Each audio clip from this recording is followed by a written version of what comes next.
Hey, welcome everybody. Let's start like this. Raise your hand. We can see you all, yeah? How many of you consider yourselves a helpful person? Me, I'm helpful. How many of you like to be helpful? Like it makes you feel good to be helpful. How many of you at work anyway consider yourself a team player? I'm a team player. How many of you at work, if you had the choice, would prefer to say yes to requests? Somebody comes to you and asks you something. If you had the choice, would you prefer to say yes? So most of us, right? Okay, ready to keep your hands up? How many of you overcommit at work? How many of you say that you'll do something and then end up working late hours to make that thing happen? Because man, you put yourself in it. Yeah. How many of you, and you don't have to raise your hand on this one, how many of you have sometimes not been able to give it your 100% best effort because you've said yes to too much and you have to meet those deadlines? I bet hands would be going up. Yeah. That's why today we are jumping into how to say no and look good doing it. So, to be clear, what we're not trying to say is like, let's say no to everything. No, no, no, no, no. Like, you're not going to become that guy who says no all the time. And if you can't honorably commit to something, or it doesn't make sense for you to honorably commit, it'll sure be nice for you to be able to have a tool that you can reach in and pull out of your pocket and be able to get yourself out of sticky situations without, building that reputation for somebody who says no all the time. Sound good? Sound worthwhile? My name's David Lieberman. I'll be your facilitator today. I've been an executive in leadership positions for over 2 decades now, many of them in learning and development. And for me, the joy of figuring out humans starts back in my early days of clinical psychology and moves into these days of working with humans and building skills. Gravity Learning is a professional, skills based learning facility based in science. So today, what we'll do is unpack why. Why is it difficult for humans to say no to things? And where's that come from? What's the psychology? What's the study tell us? And then if we're going to be able to do that, how can we do that safely? And then we'll learn a step-by-step tool that you can begin using right away to decline a request when you can't honorably commit to it. It's nice to have steps when you're new at something, isn't it? So let's start here with how most good things start with a conversation. Here's the conversation we're going to have. Do y'all have something to write with? Real quick, let's write down the conversation. The conversation is what's challenging about saying no in the workplace. All right. So when we say what's challenging, we mean what's challenging to you, not what's theoretically challenging. Why do you find it challenging? What I'm going to do is pop you all into discussion groups. And the idea is for everybody to be able to share, right? If you're somebody who can talk for 3 minutes straight, then you can keep cognizant of that and let other people go. We're going to have a total of 4 minutes in the breakout. It'll give you a 1 minute countdown. That 1 minute countdown is designed so you can kind of finish up your conversation. If you can't resist the leave the room button, then you can hang out with me for a minute, which will probably be the highlight of your day. And when we come back, we'll reach out to a couple of people for thoughts and things they're noticing. We're not looking for a play-by-play. You don't have to take crazy notes. Good? Any questions about the conversation we're about to have about, what's challenging for you? All right, here we go. See y'all in 3 minutes. All right, folks, welcome back from the breakout. Why don't we hear from a couple of folks? Why don't we go to Zoe and then we'll go to Jocelyn and then to Tom. And maybe you can say a little bit about what you were noticing or what came up. 20 or 30 seconds is fine. What is challenging about saying no in the workplace? Zoe? For me, I was thinking that what if I need that person's help down the road? Would they remember that I wasn't helpful when they needed me? You guys know what she's talking about? You say no to somebody and then they're like, like next time. Nice. How about you, Jocelyn? Yeah, for me, what I always think about is, what it says about me. If I say no, does that mean that they're going to think I'm incapable of doing the task, or I don't feel confident doing it? Does it mean that I'm not a team player? So just I worry about how that comes across. Oh, so you're saying that you saying no reflects on your competence and maybe your ability to like get along with everybody at work. Like it reflects on you. Yeah. Huh. Nice. Tom, what can you add? Well, I make an assumption that they came to me because they need me. So therefore, it's difficult for me to say no because they have a need and they feel I'm the one that can fill that need. So it's difficult to say no to it. And that's where my find it challenging to say no to people at the workplace. Like they already thought about it and decided Tom is the one to be our savior. And who are you to tell them that they're not, basically? Totally. Fantastic. The stuff that you guys are talking about is part of the human condition. There's a whole branch of psychology called social psychology, which is about, how do human beings relate to each other? And in a lot of ways, how do we act kind of weird, like in ways that we wouldn't normally expect when we're dealing with each other? And there's a big part of it that deals with saying yes and saying no. We're talking about the social psychology of saying yes and no. A study published in the Journal of Experimental Psychology was just interested in that specifically. They wanted to know, okay, when we say yes to people, how much more likely are they to say yes to us? And you know what they found? That we're more than double likely to say yes to somebody if we feel like they're someone who says yes to us. Neat, double, yeah? They call that reciprocity is the name. If you want to go fall into a Wikipedia hole, you can go look up reciprocity. And negative reciprocity is a thing too. Y'all know somebody who says no all the time? Give me a yes. Like, somebody who says no all the time. And when they come asking you for something, do you want to say yes to them? I mean, it's almost gleeful to like not say yes to them. Yeah. And an evolutionary psychologist will get in there and they'll say, like, hold on a minute. In evolutionary psychology, they like to try and explain almost everything that happens automatically through an evolutionary advantage. They say we evolved that way because it's good for us.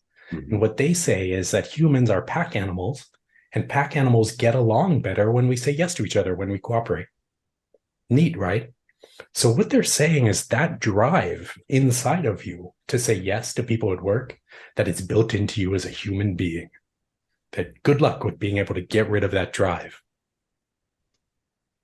It's interesting, isn't it? Why don't we reach out for some thoughts? Why don't we go to Zoe and then maybe to Tom? What do you think about this whole idea that we say yes to people who say yes to us, and we don't want to get the reputation of people that say no? And also that is built into us as human beings. Whatever your thoughts are is fine. Zoe?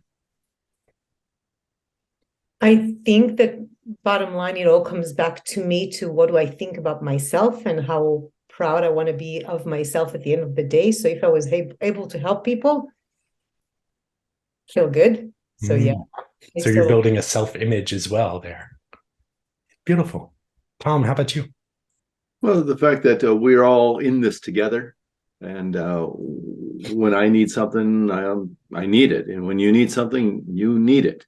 And we want to work together to come to a great end, whether it's family or business. It's just working together. So I'm completely on board with the fact that most of us would like to say yes, and we get ourselves in trouble. Yeah, not enough time. No, and. Do you buy it that if you start saying no, you're worried that you might get the reputation as somebody who says no? Like, you know what I mean? Sure. Before we move on, are there any questions? Anything I can say more about?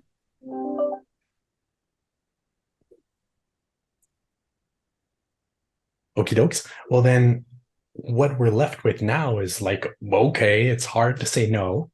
And maybe it's built into us as human beings. And so what do we just have to accept that the rest of our life will be overcommitting and saying no to or yes to things that we probably could have not if we were like dispassionate robots? Well, it turns out that there is a way through it, right? If what you believe is that we say yes so that we build that social relationship as a person who says yes, we help people, we get a good self-image, right? If you believe that, then the fix there is to, instead of building that relationship where people are like, we build a relationship where people are feeling good, right, about us. There's some really interesting science. This research that we'll talk about comes from a study published in the Journal of Psychological Science. And what they were really interested in was when people remember you and your relationship and like whether or not a thing was good or not, what do they actually remember? What goes into something being judged as good? And you know what's interesting? What they don't remember is the day-to-day or the actual what happened. What people remember more than anything is the end of interactions. Right? Really what they remember are the peak moments and the end of interactions. You do. Think about your relationships you've had in your life. You remember the end of that relationship and the peak moments in that relationship, don't you? There are a couple of really cool studies they did. One of them changed my life. They sent a bunch of grad students on vacation, right? Would you like to get ready to have a better vacation right now? Here we go. Because what they did with those people was they sent one group of grad students, it was all spring break. They all did the same stuff. One group did in random order. One group did the awesome stuff right in the beginning. And one group did better and better and better and better things.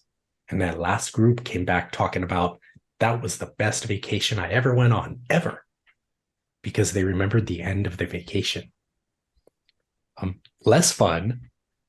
There's another study done on colonoscopies, which are super fun. Colonoscopies are unpleasant, and they're the most unpleasant when the endoscope is all the way in there. And they told one group of doctors, they said, hey, once it's all the way in there and you're done, get that thing out of there, right? And so the other group, they told them, hey, you know what? Ease it on out, and it's okay to stop and then ease it on out a little bit more. It kind of looked like this. Here, check it out. Right. So one group was not very pleasant, and then it stopped. Right. The other group was the same amount of not very pleasant, and then it eased on down the road until, it was done then.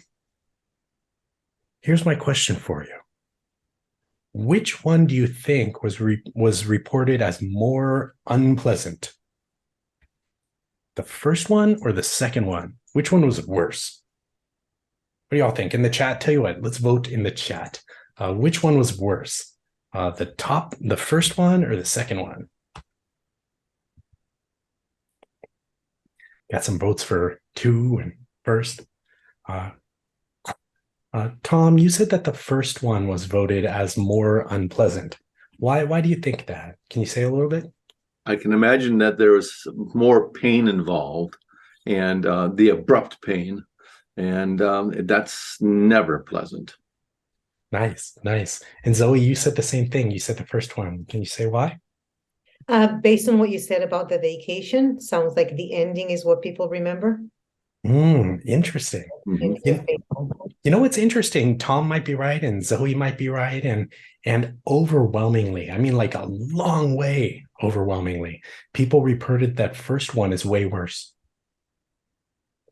Right? I thought it would be the other way. The longer one is clearly worse, right? But that's not what people said. Now, in this study that we'll reference, and by the way, you can download the slide deck and check it out yourself if you like.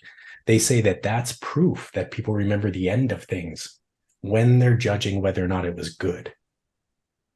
Right? So here you are trying to build relationships with people at your work. Yeah.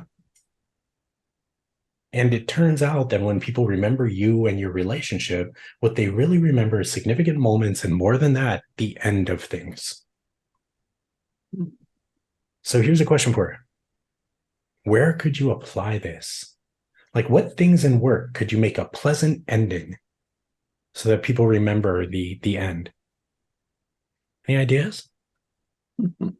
Projects. Okay, so the end of projects. What else? Tom, I see you smiling. The end of conversations. Nice. Yeah. Anything else? What else can you end well? End of the conflict. Yeah. You get in a conflict with somebody and you like make up, and I guess you don't kiss and make up at work, but Hopefully not. yeah, hopefully not. Right. Have you ever seen people skillfully end meetings?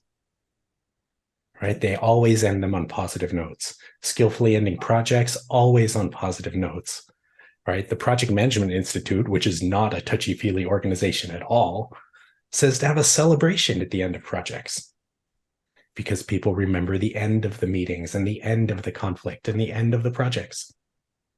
And if you remember what we're talking about today, we're trying to be able to decline requests that we can't honorably commit to without people remembering us as like yuck people. Yeah.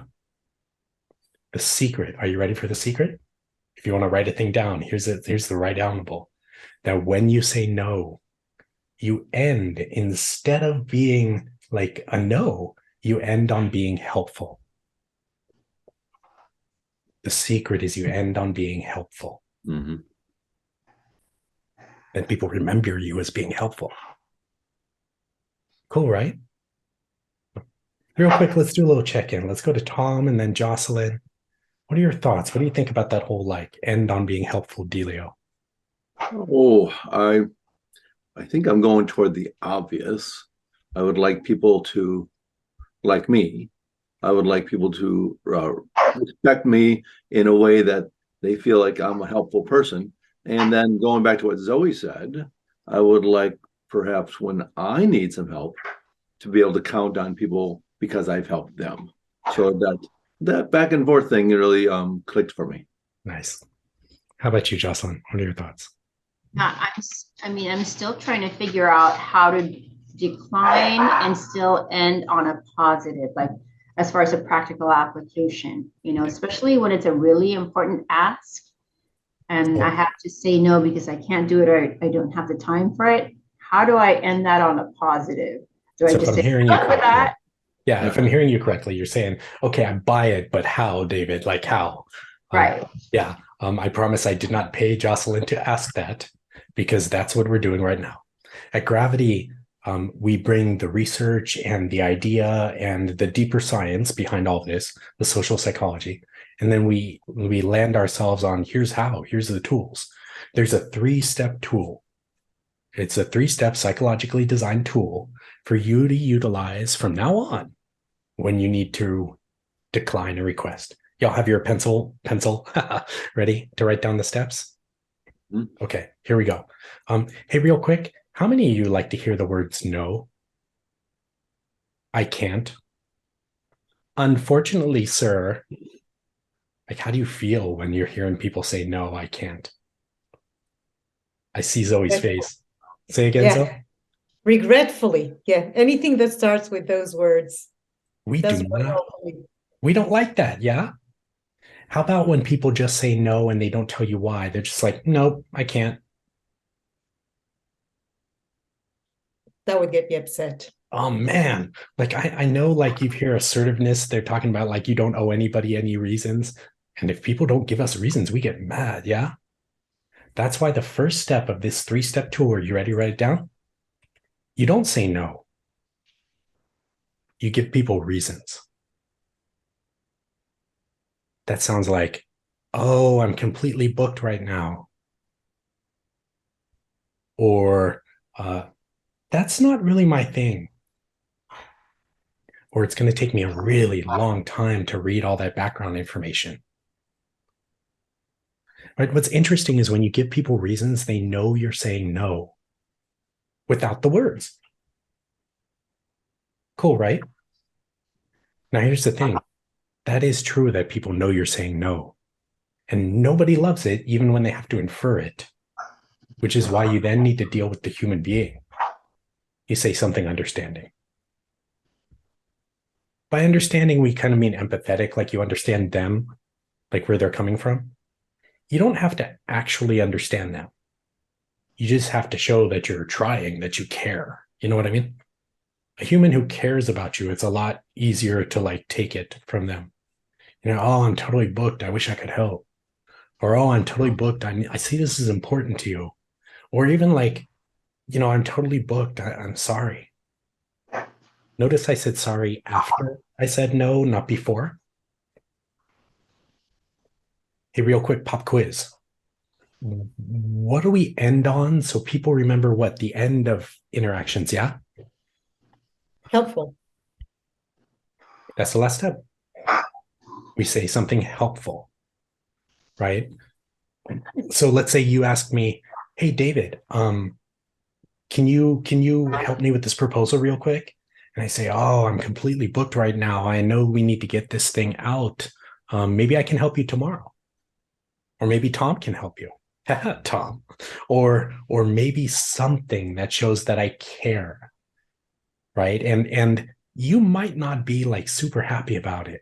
And at least that David guy kind of tried.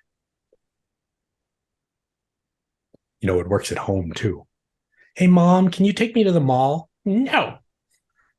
Is very different than like, oh, sweetie, I'm really busy right now. I know you want to hang out with your friends. Maybe your dad can take you, or maybe play with the computer, or maybe something. They're still going to go like, and it's still better than like, no, isn't it? Questions, thoughts, feedback.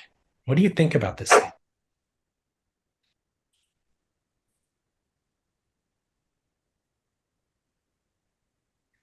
Tom?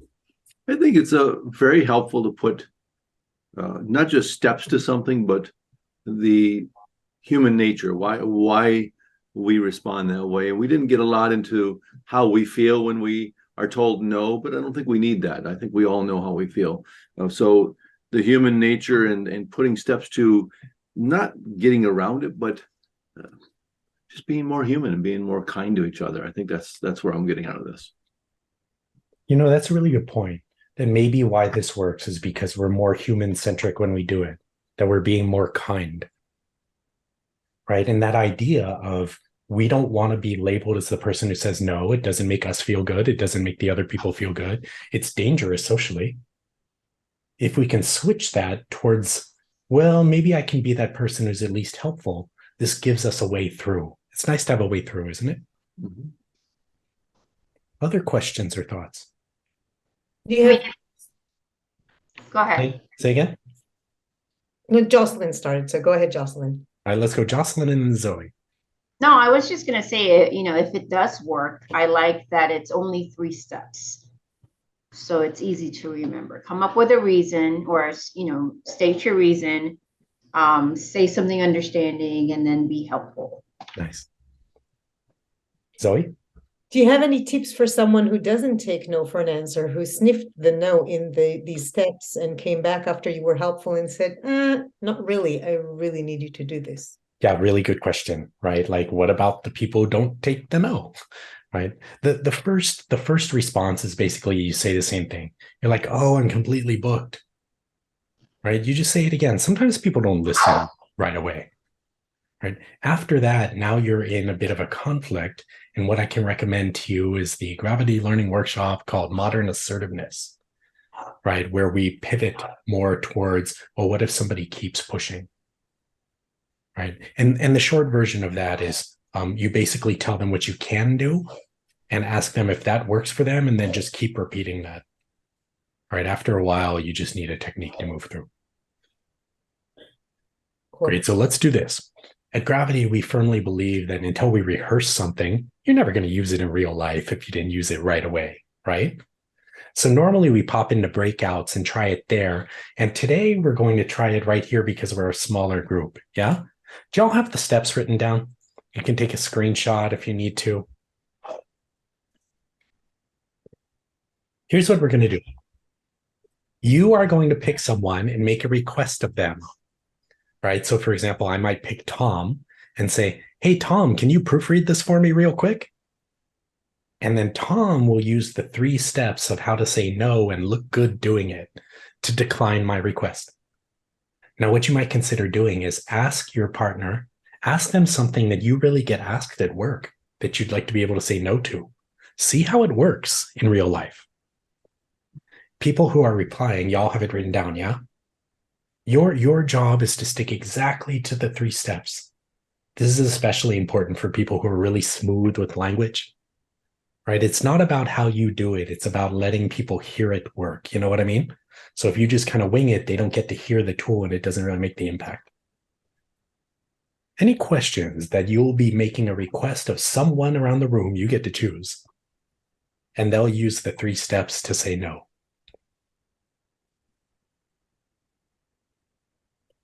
All right. Why don't I start it off?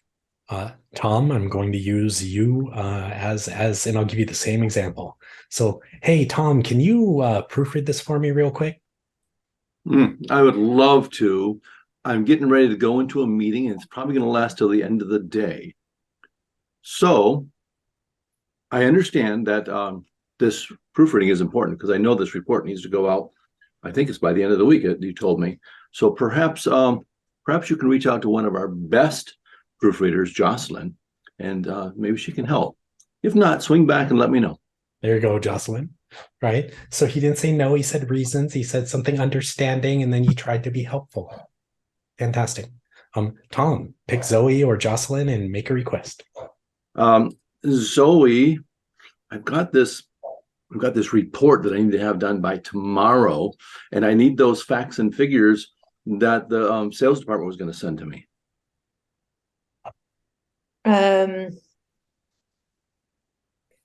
Wish I could help. I have back-to-back meetings until the end of the day, and I'm trying to wrap things up before the holidays. I understand this report is really important, and I'm trying to think of who may be able to help from our team. If no one from my team gets back with you by this afternoon, would it help if I did it tomorrow before business hours? Nice. Yeah. Did you see in Zoe's third step, she even used the word help?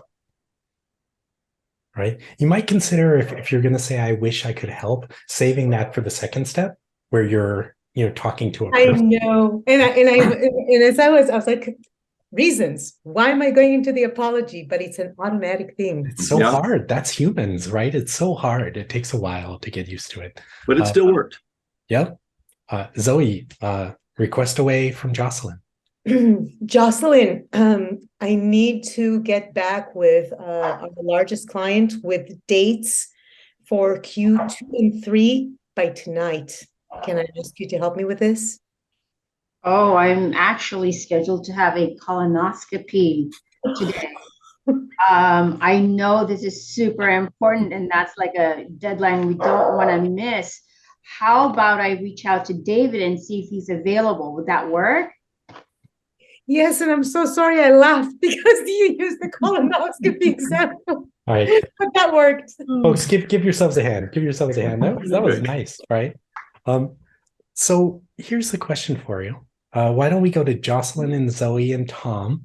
What are you noticing about this technique? What do you like? Is there value there? What's going on for you? 20-30 seconds is fine. Jocelyn? Yeah, I again, now that I have the 3 steps and it's not that difficult to remember, it seems like if you just follow the formula, it's almost like a seamless process. Yeah. How about you, Zoe?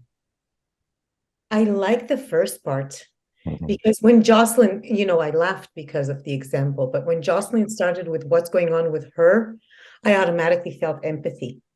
So it took me a step back to, I'm not angry anymore because she has stuff going on too. I like that. So because she didn't lead with her no, she led with what was going on in her life. It was easier for you to take it on. Yeah. Nice. How about you, Tom? What are your thoughts? Oh, I'm a big fan of steps, that's for sure. So I like that, but I think the main thing I like about this is that a lot of us already do this. A lot of us already do this, but we don't do it well. We struggle. We trip over our words. We have a little trouble getting to this step 1, step 2, step 3. But we're already in this to be empathetic. We're already in this to be helpful, and we're already trying to protect our own space and our own time. But these 3 steps give us the framework to do it a little bit more elegantly. Nicely said. Right. Here's a question for you. Could you use this framework in writing? Does it have to be out loud? Yeah, totally. Recently, somebody sent me a long thread and said, hey, can you help with this at the top? And I replied, it's going to take me a long time to analyze and read and analyze what you wrote. I know it's important. Can you summarize it real quick? And then I'd be happy to help. Do you see me saying no to can you help me with this real quick? It feels smooth, doesn't it? Okay. So people generally remember what they decide to remember. Y'all have something to write with, yeah? When we write, comprehension goes up and recall goes way up. What's your big takeaway? Write a couple of words about your big takeaway. What do you hope you remember?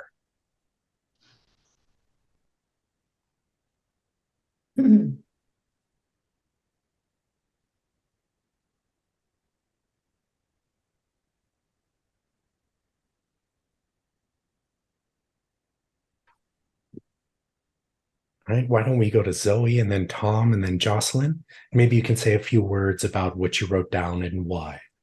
Zoe? So my biggest takeaway is not to start with the words no, with the word no, and to leave feeling helpful, because that would make me feel good too. Nice. Tom, how about you? I thought my biggest takeaway is for my own benefit, to pause and protect my time and do it in, like I said a little bit ago, do it in an elegant way. Nicely said. Jocelyn, what's your big takeaway? My big takeaway circles back to my initial concern of what happens when I say no, or how will people perceive me when I say no. So this kind of enables me to do it in a way where I come off as helpful still, and not like in a negative light. Nicely said. Worthwhile spending half an hour for this one? You know, Yes. the idea is that we all feel pressure to say yes, that it's built into us as human beings socially or evolutionarily. And if we're going to move forward, we can only move forward if we can see a positive aspect or outcome with it. And the positive outcome is through these 3 steps. Don't get people because you said no. Instead, give them your reasons. Treat them like a human being. Be helpful in some way. For Gravity Learning, my name is David Lieberman. I hope you've enjoyed your time here today. If you want to hang out and have a nerdy conversation or talk about how else you can work with Gravity, please feel free. And otherwise, it's beautiful spending time with y'all.